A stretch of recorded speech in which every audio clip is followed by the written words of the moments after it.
There's an article that's floating around right now that states that no butyrate supplement on the market reaches the colon, which for one is false, and two is implying that the only way for you to receive the benefits that the postbiotic butyrate has to offer is if it's fully absorbed in the large intestine. And that is not actually how butyrate absorption works. In fact, if you were to isolate butyrate only to the colon, you would actually be missing out on a lot of other benefits. So in this video, we're going to dispel that false narrative, and I'm going to give you the actual science behind the different types of butyrate and how they're absorbed in the body. Hi, I'm Lauren Grace, acupuncturist, integrative medicine physician, and co-founder of Healis, which is home of the original Postbiotic. Now, I say home of the original Postbiotic because my co-founder started working with butyrate in his private practice over 25 years ago now. And through the years, we have worked with all different types of butyrate with thousands of patients. So we have real-life clinical and personal experience with all forms of butyrate. And that's why when I see articles like this making false assumptions, I need to jump in and clarify. The most common form of butyrate that you'll see on the market is called sodium butyrate. This is referred to as a free salt form, and it is dissolved and absorbed in the body very quickly. Now, the drawback with sodium butyrate is that it can be affected by stomach acid for one, and two, because it's absorbed so quickly in the body, the majority of it is going to be absorbed in the upper part of the small intestine, and it is pretty unlikely that a lot of it will reach the colon. With that said, there is still a lot of benefits to it being absorbed in the small intestine, and we're going to talk about that more. When we first started working with butyrate, we did actually work with sodium butyrate. But as science advanced, we eventually moved to something called tributyrin, which has some advantages over traditional sodium butyrate. Now, tributyrin is essentially 3 butyrate molecules attached to a glycerol. It is more stable and bioavailable than sodium butyrate, and it is absorbed much slower along the intestinal tract, so that you're gonna get absorption in the small intestine and in the large intestine. Now, when we talk about how butyrate is absorbed in the body, we need to keep 2 things in mind. One, understand that no one organ is completely isolated from any other organ in the body. Every system is working together. So when we are zeroing in on why absorption of butyrate in the small intestine matters, we have to keep in mind that the small intestine interacts with every organ and every system in the body through the bloodstream. And the second thing to keep in mind is that butyrate plays many roles outside of just traditional gut health. It's involved in brain health, liver health, immune regulation, metabolic health, even heart health.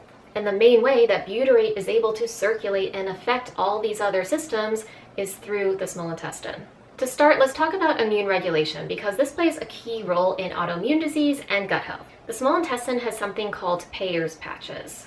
These are clusters of immune tissue that are embedded along the intestinal tract. And they are basically decision makers, deciding whether to activate inflammation or to keep things calm.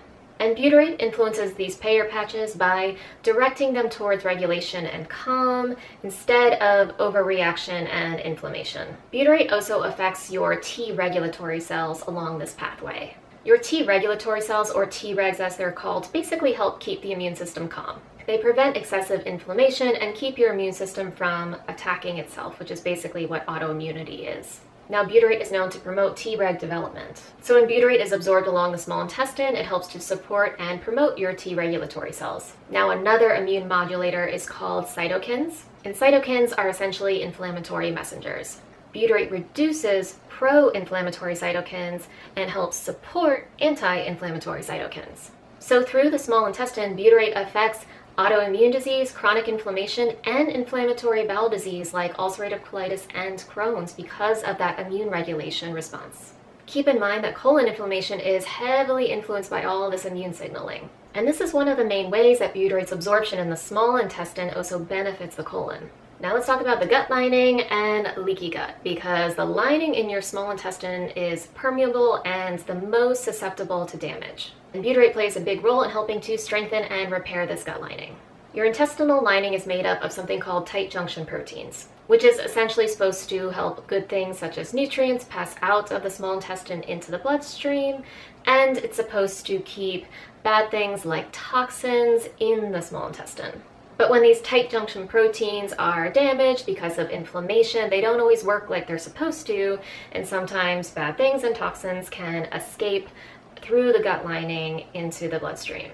This causes an immediate immune response by the body and eventually can lead to things like food sensitivities or even autoimmune disease. Butyrate is responsible for maintaining and strengthening those tight junction proteins, and it does it through two different ways. One, by direct absorption in the small intestine, it's getting right into those tissues. And two, by helping to regulate the immune system, as I just mentioned. When the gut lining improves in the small intestine, you reduce systemic inflammation, and this also reduces inflammatory pressure that's placed on the colon. Now, everyone is talking about GLP-1 medications, but what most people don't realize is GLP-1 is a hormone that's produced in your gut. GLP-1 is involved in metabolism, blood sugar regulation, and hunger signaling. And butyrate is actually responsible for the release of GLP-1 and helps to increase GLP-1 levels in the body. And all of this starts to take place within the small intestine. Now, my personal favorite benefit when it comes to butyrate is its impact on brain health. When butyrate is absorbed in the small intestine, it gets into the bloodstream, and from there it has a direct influence on your brain. In the same way that butyrate supports the gut lining, butyrate also supports the blood-brain barrier, which is basically your brain's protective shield that keeps toxins out. Butyrate also acts as an epigenetic regulator, which is just a fancy way of saying that it influences gene regulation that's related to inflammation. And in the brain, this helps to increase neuroprotection, which basically means it helps to keep more neurons safe. Butyrate helps to lower neuroinflammation in the brain and has been shown to help prevent and slow the progression of conditions like Parkinson's and Alzheimer's. Now, if you were to block butyrate's absorption in the small intestine, you'd be really reducing this systemic exposure and missing out on all of these benefits. Now, everything absorbed in the small intestine travels to the liver through the portal vein.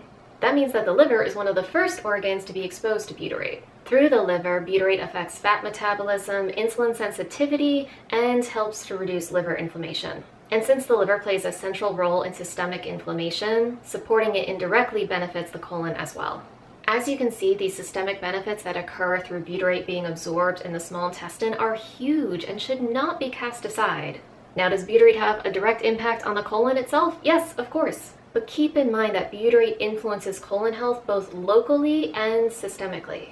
And some of the benefits that we attribute directly to colon health are because of butyrate's absorption in the small intestine. These systems aren't separate, they work together. Now, as I mentioned before, we use tributyrin as our form of butyrate, which is slowly absorbed along the intestinal tract. And through years of working with tributyrin, we have made certain measures to ensure that our product is absorbed properly. One, we use liquid tributyrin, which is more pure and potent than your powdered forms of tributyrin. And two, we put them in patented delayed release capsules that are designed to open when they reach a certain pH in the small intestine. This ensures that you don't lose any of the product to stomach acid and helps to prolong the absorption process so that you're going to have some absorbed in the small intestine, which is what you want to get all the benefits I just mentioned, and you're going to have some absorbed in the large intestine. Now, there is not an exact percentage on how much is absorbed in each because that's going to depend on individual factors such as motility and enzyme production. But the combination of using liquid tributyrin and the patented delayed release capsules is going to allow for optimal absorption. Now, we also do make a tributyrin suppository. Our main reason for making a suppository form is because we had customers request it. Typically customers that either cannot swallow pills or don't like swallowing pills, and they wanted an alternative way to take tributyrin. And the suppositories are going to work a little different than our capsules. You will still get some of the systemic benefits because suppositories are absorbed into the bloodstream very quickly, and the suppository will have more of a direct impact on your distal colon. What you won't get with a suppository is a direct impact on the gut lining in the small intestine. Systemically, there'd be some benefits, but not in the direct way that you get with a capsule. And it won't impact the liver in as much of a direct way either because suppositories bypass the liver. Now, we have a lot of customers that like to do both. They like to do the suppository and the capsule. And while this isn't really necessary, it can be helpful if you have multiple conditions going on with your gut. So if you know that you have, say, leaky gut symptoms, but you also have inflammation in your distal colon, then doing both can certainly be helpful.